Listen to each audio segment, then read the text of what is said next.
không bữa nay mà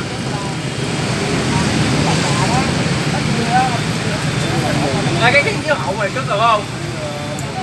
đâu có cái nhà để bên đây nè trọng á. Trọng mới được rồi, tao không có biết cái gì. Đang cái chuyện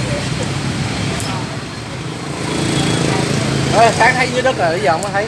Đang quay phim hả? Có gì đâu. Để móc qua đây biết đừng quay mất công chặn nhau bên đây.